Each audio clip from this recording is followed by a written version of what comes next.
भगवान सत्यनारायण की कथा। भगवान सत्यनारायण की कथा करने से पहले हमें गणेश जी महाराज को याद करना पड़ता है। सबसे पहले पूजनीय गणेश जी महाराज की जय बोलते हुए सत्यनारायण भगवान की कथा प्रारंभ करते हैं। एक समय नेमी सरणी तीर्थ में सोनकादिक 88,000 ऋषियों ने श्री सूत जी से पूछा, हे प्रभु, इस कलयुग में वेद विद्या रहित मनुष्यों को प्रभु भक्ति किस प्रकार मिलेगी तथा उनका उद्धार कैसे होगा। हे मुनि श्रेष्ठ, कोई ऐसा तप कहिए जिससे थोड़े समय में पूर्ण होवे तथा मनवांछित फल मिले। वह कथा सुनने की हमारी इच्छा है। सर्वशास्त्र ज्ञाता श्री सूत जी बोले, हे वैष्णव में पूज्य, आप सबने प्राणियों के हित की बात पूछी है। अब मैं उस श्रेष्ठ व्रत को आप लोगों से कहूँगा जिस व्रत को नारद जी ने लक्ष्मी नारायण से पूछा था और लक्ष्मीपति ने मुनिश्रेष्ठ नारद से कहा था। सो ध्यान से सुनो। पहला अध्याय। एक समय योगीराज नारद जी दूसरों के हित की इच्छा से अनेक लोकों में घूमते हुए मृत्यु लोक में आ पहुंचे। यहाँ अनेक योनियों में जन्मे हुए प्राय सभी मनुष्यों को अपने कर्मों द्वारा अनेकों दुखों से पीड़ित देखकर सोचा, किस यत्न के करने से निश्चय ही दुखों का नाश हो सकेगा।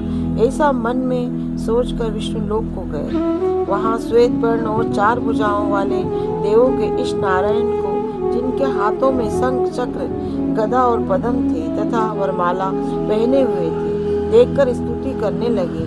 हे भगवान, आप अत्यंत शक्ति से संपन्न हैं। मन तथा वाणी भी आपको पा नहीं सकती। आपका आदि मध्य अंत नहीं है। निर्गुण स्वरूप सृष्टि के कारण भक्ति के दुखों को नष्ट करने वाले हो, आपको मेरा नमस्कार है। नारद जी से इस प्रकार की स्तुति सुनकर विष्णु भगवान बोले, हे मुनिश्रेष्ठ, आपके मन में क्या है?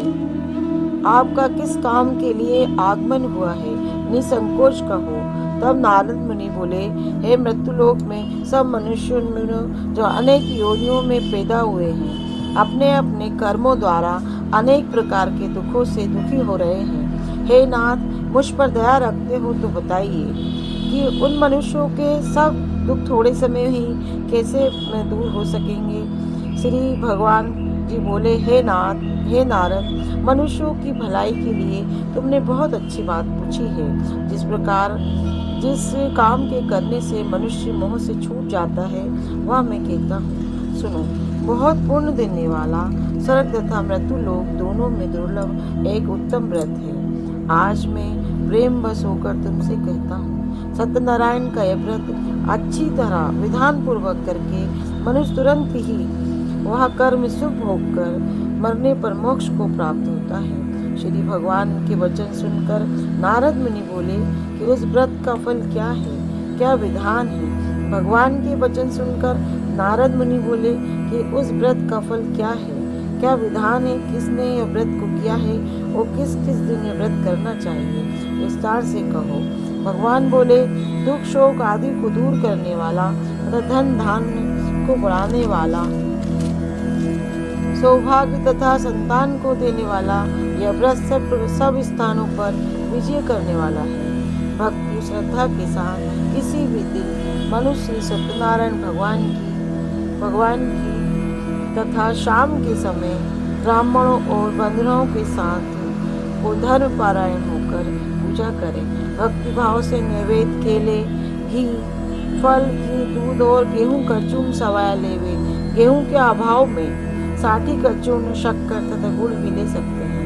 सब श्रवण योग्य पदार्थ जमा करके भगवान को अर्पण कर देवे थे। बंधुओं सहित ब्राह्मणों को भोजन करावे। पश्चात स्वयं भोजन करे। नृत्य गीत आदि का आचरण कर सत्यनारायण भगवान का स्मरण करता हुआ समय व्यतीत करे। इस तरह व्रत करने पर मनुष्यों की सभी इच्छा पूरी होती है। विशेषकर कलिकाल में भूमि पर वही मोक्ष का सरल उपाय है। बोल सत्यनारायण भगवान की जय। बोल कृष्ण जी की जय हो। कृष्ण बलदाऊ की जय हो। बोल गणेश महाराज की। सत्यनारायण भगवान का पहला अध्याय